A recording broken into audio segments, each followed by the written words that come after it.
OK, we want to take you to Victoria now because 6 wind projects off the state's coast are a step closer to reality this morning. Yeah, they could power more than 1 million homes. So to get more, let's bring in the CEO of the group Southerly Ten, which is behind 2 of the projects, Charles Rattray. Charles, good morning to you. Good morning. There's a few different companies that have kind of been given this next step to go ahead for feasibility.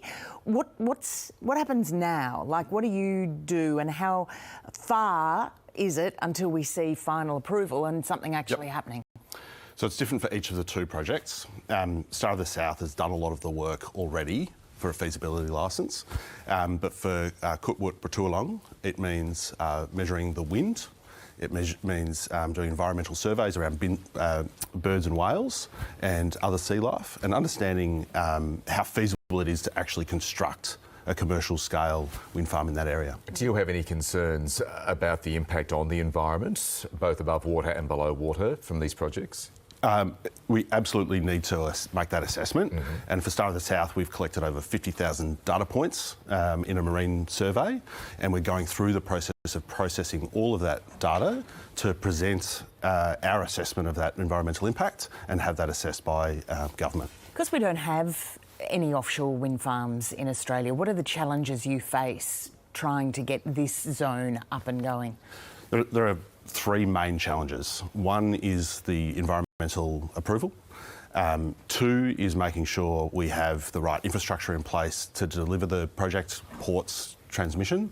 And then the other one is Australia is a very long way from the supply chain, and we need to make sure it's a great place to invest and attract that supply chain to come here. How important will wind power be as we transition to a renewable energy future in Australia? Absolutely critical, both onshore and offshore.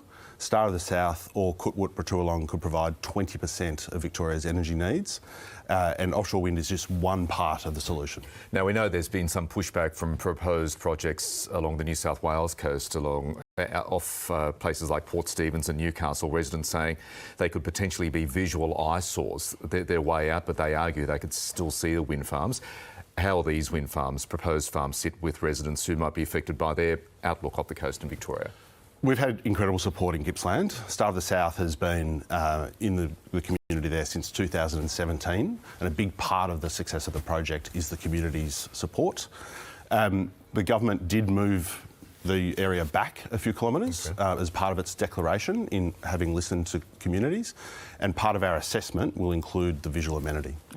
So just briefly to wrap up, from now until when it's actually operating and pumping and delivering power, what do you reckon? How long? We're ready to meet the 2032 target the Victorian Government has of 2 gigawatts into the grid by 2032.